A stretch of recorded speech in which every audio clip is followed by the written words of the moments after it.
Saludos a todos, Rudy Jacinto del Precio del Éxito Fútbol, Santi Escamilla de A Mano Cambiada y el PSG es campeón de la UEFA Champions League con un marcador de 5-0, con mucha juventud, presión alta, ya lo veníamos avisando en la previa, y un Inter que me parece Santi jugó por debajo de sus posibilidades. Buenos días, tardes o noches.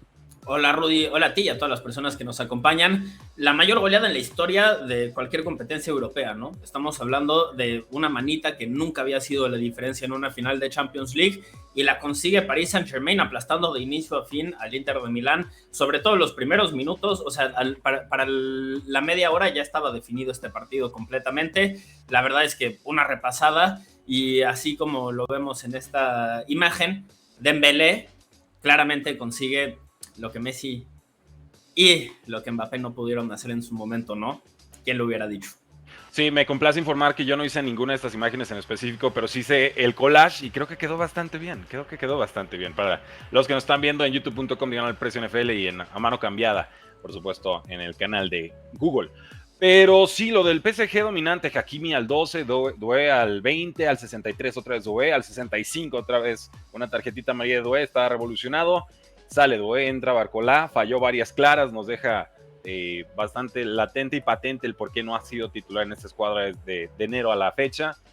Falta mejorar la definición, pero Kvaratskhelia al 73, Mayulo al 86 y ya con eso teníamos la manita confirmada. Con un Doué, por supuesto, como MVP, pero también un Luis Enrique que presumía de Dembélé como balón de oro por su labor defensiva en este partido, ¿no? Realmente valorando lo que Dembélé le da hoy, que tristemente Mbappé no traerá con goles similares, pero sin esa presión alta defensiva, sin ser esa primera línea de protección, no podían llegar a mayores resultados.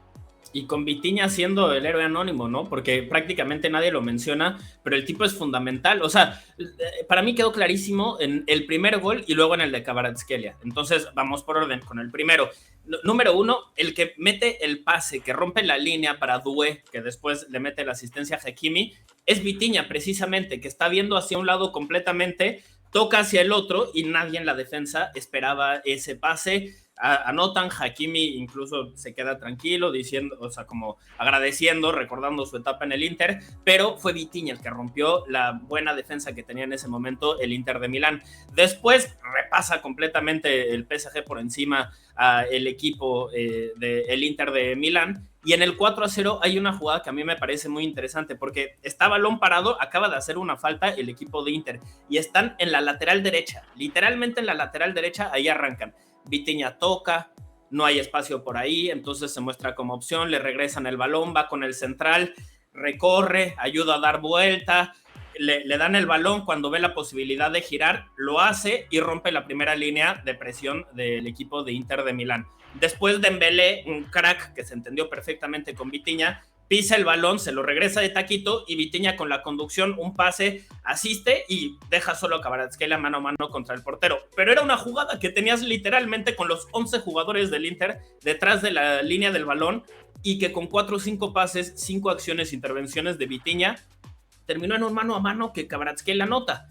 Pero eso es lo que te da Vitinha, ¿no? Entonces, a mí me parece el héroe anónimo y un jugador que se tiene que resaltar más, pero como no es el que está haciendo los goles, aunque meta el pase clave, aunque ponga la asistencia, aunque sea el que orquesta el ataque de Paris Saint-Germain, pues termina siendo un poco olvidado, ¿no? Me suena un poco a Pedri en el Barcelona. Sí, Quizás con 100%. menos A renombre. Xavi, a Iniesta, a Correcto. Modric, a Kroos, a los mejores mediocampo, centrocampistas de los últimos 10, 15 años, 20 años, a ese nivel jugó esta temporada Vitinha. Sí, no el que necesariamente pone la asistencia, sino el que pone el pase, que entonces abre la posibilidad de la asistencia, ¿no? Y ese dato del pase peligroso previo a no se registra tan fácilmente o en todas las páginas, pero intrigante lo que hace el PSG, sí, con todo el dinero del mundo. Sí, reseteando el botón a la era de Mbappé y de Neymar y de Messi, que vimos que ya con 30 plus super talentos no alcanzaban, necesitabas esa juventud, esa inyección realmente de velocidad y de compromiso, y lo han encontrado, y con jugadores, pues Doué tiene 19, Mayulo tiene 19, Joao Neves tiene 20, Nuno Méndez tiene 22, Kvaratskhelia 24, Hakimi y Dembélé 26 y 28. O sea, la base del equipo está completamente cimentada. Hay todavía presupuesto, por supuesto, para gastar más. Ganando la Champions League, pues llega un buen dinerito si es que algo le faltaba todavía al PSG. ¿Qué tanto podríamos estar viendo la consolidación de un equipo que pueda repetir? ¿O es más bien que el resto también de Europa tendrá que jugar al nivel esperado, ¿no? Pensando en un Real Madrid que salió eliminado temprano, un Arsenal que quizás decepcionó contra el PSG, un Barcelona que se dejó meter 7 goles en un ida y vuelta contra este Inter, Bayern Múnich que no sí fue fue delantero, el City no existió, o sea, PSG perfeccionó un torneo en el cual hubo muchas dudas en muchos niveles, ¿no? Y hasta el Liverpool lo podríamos incluir ahí, que por supuesto sale despachado y despechado también de este duelo y vuelta contra el PSG. ¿Es esta la consolidación del grupo? ¿O hay todavía demasiada competencia en Europa para pensar en que pueda haber una especie de dinastía?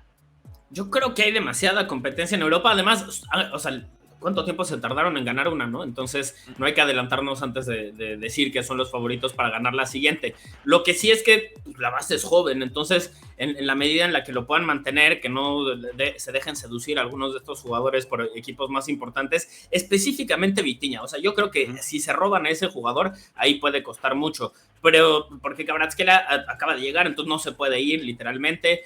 Dembélé, yo esperaría que se quede, entendiendo que acaba de alcanzar su mayor nivel, y eso es lo que te permite, pues sí, emocionarte, ¿no? A mí no se me saca de la cabeza una jugada que hay de Dembélé en la cual hay una falta que está reanudando el equipo del Inter de Milán, ¿no? Y reanudan en corto, y desde antes de que cobren están enfocando a Dembélé. Y Dembélé, el tipo está parado así, o sea, esperando a que muevan para empezar con toda velocidad a presionar. Saque de portería, ¿no? Ajá, y dice, tienes razón, era un saque de portería, no era una falta, pero lo cobraron dentro del área, entonces empezaron desde abajo la construcción de la jugada. Pero el tipo parecía que estaba con la emoción de un pique para definir un gol, y era realmente presionar en una jugada que muchos otros pues trotan un poquito, se acercan, hacen acto de presencia, y luego ya que se vayan por otro lado empiezan a caminarle un poquito, ¿no? Este tipo dijo, yo voy a presionar y voy a mostrarle a los demás con mi ejemplo cómo tenemos que hacer las cosas. Y eso era lo que mencionaba Luis Enrique, que quería de Ousmane Dembélé, el mensaje que tanto le estuvo intentando hacer entender a Mbappé, no le consiguió. Se va Mbappé, llega Dembélé y dice, a ver, tú lo vas a entender, tú vas a jugar a lo que yo quiero. Y hace un año hay una entrevista de Luis Enrique donde dice, tener a Dembélé para mí era muy difícil porque había acciones donde yo no lo podía controlar, no sabía qué era lo que iba a hacer, y para un entrenador como yo ese caos no es positivo. Ahora voy a poder controlar cada una de las acciones y van a ver el resultado. Dembélé entendió que lo que le decía Luis Enrique era por algo y simplemente siguió, ¿no? Ciegamente lo que le estaba pidiendo su entrenador, y el resultado es que el jugador más pensante, el que más definía en el último tercio para el equipo de PSG, también era el primero que levantaba la mano a la hora de presionar, y el mensaje que manda eso para el resto de los compañeros es muy poderoso.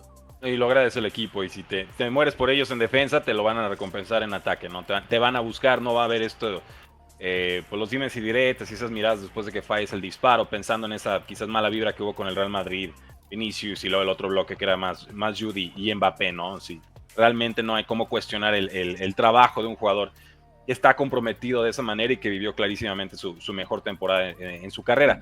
Lo de Luis Enrique, pues controlando el medio campo, realmente volando en las contras por las bandas, la línea defensiva completamente dominante, incluso en ese segundo gol que rescatan el balón antes de que se vaya por zona de la alineación, o sea, y alcanza a meter literalmente la pierna por detrás o por delante del rival, y con eso pues, agarran por sorpresa un Inter, y en la contra, 99 metros, gol, ¿no? Y realmente es ¿Y viste dónde estaba Dembélé en esa jugada cuando empezó el contragolpe? Estaba literalmente en el área grande, o sea, estaba en el borde del área grande, y en cuanto Pacho patea el balón, ¡pum! Adiós. Se echa un pique que literal forzó a que el central se fuera con él, jaló la marca, y entonces Di Marco intentó regresar, pero ya había ahí o sea, literal generó 2-1 él solito, con un pique como de 80 metros, en donde no sabía si le iban a dar el balón o no, pero él dijo, esto es lo que a mí me pidió Luis Enrique que hiciera, y esto es lo que a mí me toca que hacer, y cambió, o sea, rompió la estructura defensiva del Inter, y por eso se permite la jugada. Luego, además, tener la calma para que le dan el balón, se espera que regrese, lleguen todos, lo acompañen, y después mete una asistencia como con la mano. O sea, sí está convertido en un crack Dembélé, las cosas como son. Y ahí está el trabajo de Luis Enrique en un año que en teoría era de reconstrucción y que en diciembre ya estaba tambaleando. Realmente antes de que Kvaratskhelia, antes de que Dembélé se comprometiera defensivamente en ese juego contra el City, el penúltimo en la fase de grupos que los podía dejar claramente fuera del torneo, qué rápido cambia el fútbol y cambió para bien para los parisinos, la primera Champions de su historia. Luis Enrique, por supuesto, dedicando este premio a Shana, su hija, ¿no? La primera vez que ganaron la Champions League en Barcelona, 2015, otra generación, otros tiempos, menos créditos se le dio a Luis Enrique en ese entonces porque estaba todavía Messi, estaba muy cerca de la era de Guardiola, como que lo vieron los aficionados y neutros y propios como una especie de continuación de la era Guardiola y realmente no lo era. Este Barcelona jugaba muy distinto. Ahora, 10 años después, incuestionable lo que acaba de hacer, porque incluso lo que consigue en España pues se le pudo ver como una línea continuista, ¿no? Creo que lo que sucede en PSG con el presupuesto y lo que gustan realmente es incuestionable y va dedicado, por supuesto, a su pequeña que muere de cáncer, en paz descanse, y una de las más tiernas historias que nos deja esta UEFA Champions League, Santi. Pero hubo un rival, y un rival que realmente no existió en este partido, un Inter que para bien o para mal le va a saber a poco esta temporada, y ahora hay dudas incluso de si va a seguir Inzaghi al frente del equipo. Y dudas que empiezan por sus propias declaraciones, ¿no? Parece que él es el que tiene dudas de qué puede pasar con este proyecto. Tú lo dijiste desde antes en la previa, ¿no? Lo resaltaste. Este equipo es bastante viejo. O sea, dependen de muchos jugadores ya de 30 y tantos. Era probablemente la posibilidad de culminar un proyecto que en 2 ocasiones se quedó al borde de conseguir la Champions League, pero no lo logró. Y después de este partido, que además termina siendo pues, una derrota donde te ganaron en todas las facetas del juego y tú como entrenador no tuviste respuestas, o sea, fuiste el más exhibido de todos, porque el planteamiento del Inter no funcionó nunca y no pudo responder jamás. Luis Enrique se comió a Simón Inzaghi y en la conferencia de prensa posterior, Inzaghi dice, yo estoy aquí por respeto, pero estoy tristísimo, no sé qué va a pasar conmigo, yo no quiero continuar, no sé qué va a suceder. Pues está difícil así, sobre todo cuando tienes que tranquilo y a jugar un mundial de clubes, ¿no? Y sí, ya ni siquiera sabemos si va a ser él el que representa al equipo con el mundial de clubes, muy a lo, pues así de pues bomberazo, ¿no? Podría ser a lo Xavi Alonso. Oye, pues ya sé que no te toca todavía, pero pues vas, ¿no? Debería ser el proceso en agosto, pero pues desde junio te va a tocar. Ahora, yo sí lo escuché muy derrotado. 100%. Y también, más allá de lo que sea quizás el fin de la era o del ciclo de este grupo en particular, porque sí hay mucho veteranazo, el perder 2 finales en 3 años, ¿no? Y lo que puede representar eso en la psique, en la moral quizás de un equipo, pero sobre todo de un director técnico que habrá sentido que méritos tuvo para llevarse por lo menos una de las dos. Diría yo más quizás la del Manchester City, que realmente lo que vimos en esta última final, pero de todas formas una temporada destacable que no tiene recompensa, y por estar apostando tanto a la Champions se vieron las carencias de profundidad del equipo y también concedieron la Serie A, ¿no? Entonces creo que te quedas como el perro de las 2 tortas y no con poco que celebrar. Y de las 3 también, porque la Copa Italia pasó lo mismo, ¿no? Y sí. yo diría, esto es para cuestionar a Inzaghi. No sé, Rudy, dime tú si estoy siendo presa del momento, si estoy siendo demasiado alarmista o qué, pero Lautaro quedó a deber, ¿no? O sea, no hizo nada en este partido. Nada. No generó oportunidades. Y yo entiendo que es más un 9 que define las que le generan los demás que alguien que realmente se crea sus propias chances. Pero si estamos hablando de ese tipo de jugador, pues entonces es un poquito limitado, ¿no? Es alguien que depende de que los demás le echen la mano. Y aunque mete muchos goles y eso lo hace muy valioso, pues no estamos hablando de un delantero que verdaderamente debamos de poner en la élite de atacantes del fútbol mundial. Los jugadores completos, los atacantes completos, se generan sus propias oportunidades, no se van de situaciones así tan mal, con tan mala cara. O sea, un solo disparo a portería no tuvo. Ahí te va, y lo he dicho toda la temporada, no es que me esté bajando ahorita ni me esté subiendo en meses anteriores. No es un delantero que sea muy de mi perfil o de mi preferencia, ¿no? Tiene una muy buena definición, estaba en un momento muy dulce. Podría incluso estarlo, simplemente el PSG con su línea de 4, a veces 5, los maniató. Pero me atrevo a decir que Lautaro Martínez es el peor regateador en toda Europa. Como delantero no te va a generar un regate. Y lo sabe, o sea, él conoce sus limitaciones y entonces trabaja sobre eso, y sobre eso también se construye el equipo del Inter, que en contragolpes Lautaro es letal, pero letal porque hay espacios. Aquí no se concedieron esos espacios y entonces pues hubiera esperado quizás más funciones defensivas a lo Dembélé, ¿no? En este partido, y no termina sucediendo. Y me quedó muy claro en ese partido. Alguna vez vimos a Lautaro enfrentando creo que fue a Van Dijk. Y en un 1 contra 1, en vez de enfrentarlo, que Van Dijk es de los mejores en esas situaciones, Lautaro solamente se abre, se va al fondo a la izquierda, fondo a la izquierda. Y hace bien, porque ¿para qué vas y regateas siendo el peor regateador contra el mejor defendiendo ese tipo de jugadas, ¿no? Entonces, sí, hay limitaciones de fondo, pero creo que el Inter ha trabajado muy bien alrededor de ellas, ¿no? Es un jugador complementario importante, pero sí se quedó bastante corto en este juego. Si buscabas un factor X, no lo iba a hacer Lautaro sin ayuda de alguien más, y ese alguien más no existió. Y justo hacia allá iba, porque creo que los jugadores sí dependen un poco del esquema en el que juegan para ver su mejor o peor versión, y este es un equipo muy defensivo. En ese sentido, Lautaro ayuda mucho porque sí presiona, sí te ayuda, es un toro, o sea, sí hace todas esas cosas, ¿no? Que quieres de sacrificio. Pero luego, ya cuando estás atacando tú, aunque es potente físicamente, tú lo acabas de describir muy bien. O sea, a mí me recuerda bastante al hermano de ¿no? A Filippo Inzaghi, a Pippo Inzaghi, que era un jugador que dentro del área era letal completamente, pero sí necesitaba a un Kaká, necesitaba jugadores así que le generaran oportunidades. Realmente él, si no las tenía, pues no anotaba muchos goles, y se vio hacia el final de su carrera. Como que con Lautaro estoy empezando a entender que es más ese tipo de jugador, y ya dejar de esperar, porque incluso creo que yo lo sobrevaloré un poquito en las semifinales y en todas las etapas previas, porque seguía apareciendo en momentos importantes. Entonces, si es un killer, si es un 9 que te ayuda y levanta la mano normalmente en los momentos importantes, pero ahora no apareció, y entonces te das cuenta que si no anota ese gol, si no aparece con eso, no te da mucho más. Se queda corto, sí.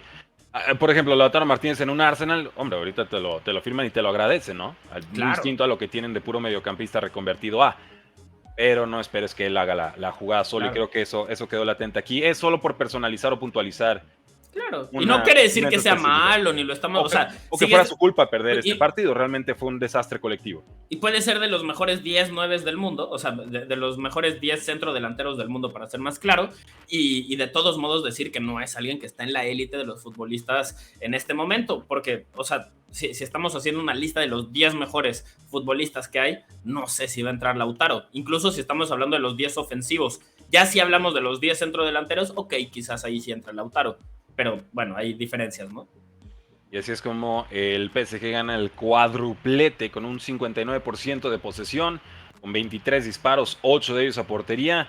El Inter responde apenas con 8 disparos, 2 a portería. O sea, hubo más goles del PSG que tiros a puerta por parte del Inter, y ahí es donde ves que quedaron completamente rebasados en todas sus líneas. También lamentar, por supuesto, los choques de policías con aficionados en París después del partido, 2 muertos, cientos arrestados, por ahí un policía también hospitalizado.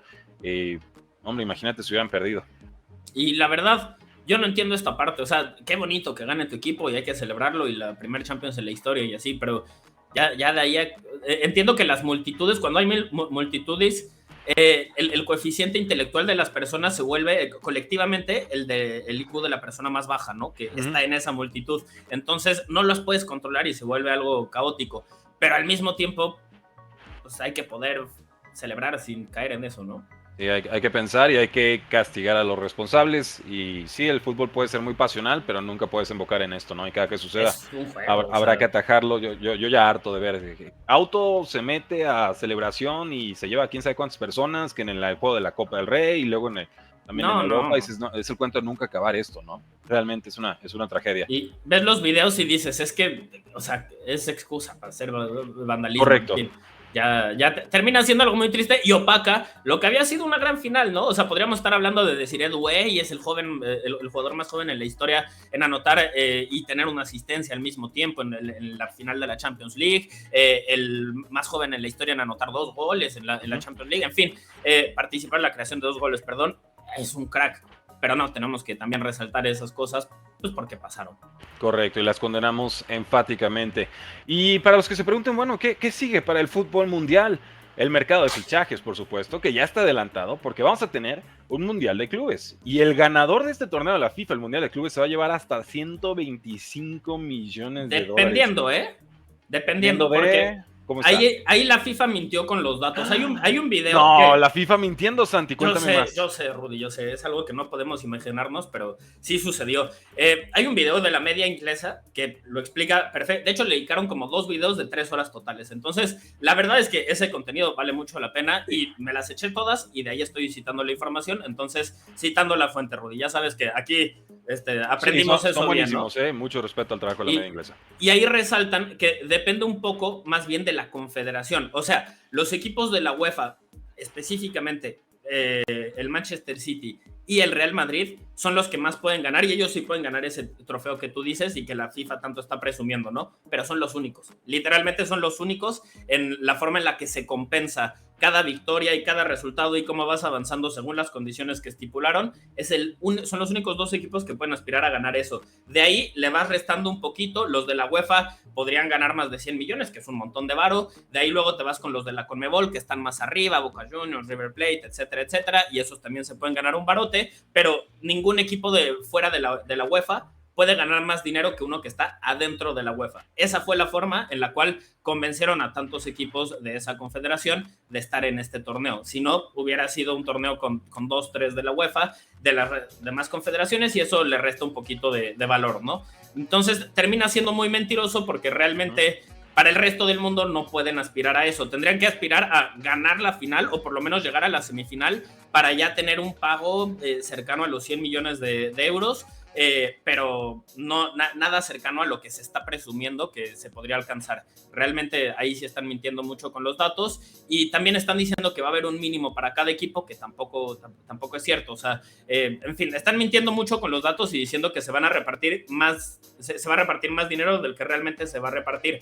Habiendo dicho eso, sí se va a repartir un barote para todos los equipos que estén participando. Solo por participar ya vas a recibir una compensación bastante importante, en muchos casos mayor a lo que ganarías si eres campeón de tu liga, por ejemplo, de cuestiones como esa. Así que ahí sí, la verdad, sí son importantes los bonos económicos, solo no los que la FIFA está diciendo que sí, a falta de prestigio en un torneo que pues está reinventando en tiempo real y está metido con calzador porque no descansa los jugadores, pues dinero. Pero me estás diciendo que el dinero también es de mentiritas, o por lo menos la forma en la que lo están repartiendo es mentira, entonces sí, pues estamos fritos. Sí. Oficialmente la competición va a repartir $1,000 millones entre 32 equipos participantes. Eso es lo que nos dicen oficialmente. ¿Qué sabes de dónde salen? De sponsor, según yo, esto no sale de las arcas de la FIFA. Es de DAZN. DAZN pagó eso, que DAZN por quién está controlado, por Qatar. Y entonces, esencialmente, está financiando Qatar esta Copa del Mundo junto con los Emiratos Árabes Unidos. Son los 2 que están poniendo el dinero sobre la mesa, porque también Infantino dijo que eso era lo que se iba a repartir en cuanto a los derechos de transmisión. O sea, específicamente era lo que se iba a ganar. Y faltando como 2 semanas, Apple TV era el único que había ofrecido para tener los derechos de transmisión. Y de repente en el último momento sale DAZN a decir, yo te doy los 1,000 millones que habías pedido al principio, cuando la única oferta que competía era como una 10ª parte de eso. Santi, pero ¿y el fair play financiero? O sea, con Qatar y con esos países no existen. ¿no? Qué raro, me lo han presumido mucho. Con Arabia Saudita tampoco. Sí, el PPP en Inglaterra. Y, bueno, qué raro. ¿Y dónde va a ser el Mundial de 2036? En donde quieran no lo voy a ver, porque si es en ese lado del mundo donde hacen los edificios gente a la que le confiscan los pasaportes, se cae del techo y nadie se acuerda de ellos, esclavos modernos, probablemente no es un torneo que me interese. Pero ya hablaremos de eso en su momento. Lo que sí sé es que Infantino es el que más hambre ha tenido en ese puesto. Lo único que decimos es el quid pro quo, ¿no? Más claro que hay. Yo te doy este dinero, tú échame la mano, dame un mundial. Claro, y qué raro. Nunca creí que fuera a extrañar a Blatter, pero ¿dónde estás, Blatter? Sálvanos, Blatter. ¿Dónde está el güey que le avienta un montón de billetes ahorita a nuestro Lex Luthor moderno? No, porque una cosa era, exacto, porque una cosa era ambicioso y otra era ambicioso y tener visión. Infantino es ambicioso y tiene mucha visión y colmillo más largo que la ambición. Blatter no, Blatter era más torpe en sus procesos y por eso acabó como acabó. Pero, ¿qué va, Santi? ¿Cómo te encontramos en redes sociales? Que igual vamos a estar platicando el torneo. A mano cambiada, gente. Así me pueden encontrar, a mano cambiada. Buenísimo, yo lo espero en todas las redes sociales como @PrecioFood. Y los invito a que se unan al Club del Éxito. Queremos ser tu ventaja injusta en todos los deportes, con chat privado, videos exclusivos, tutoriales de apuesta, rankings de fantasy y mucho más. Te damos 10 días de prueba gratuita en precioelexito.com y ya que te convenzas, pagas la anualidad, te llevas 6 meses y te regalamos 6 más, porque el fútbol no termina y nosotros tampoco.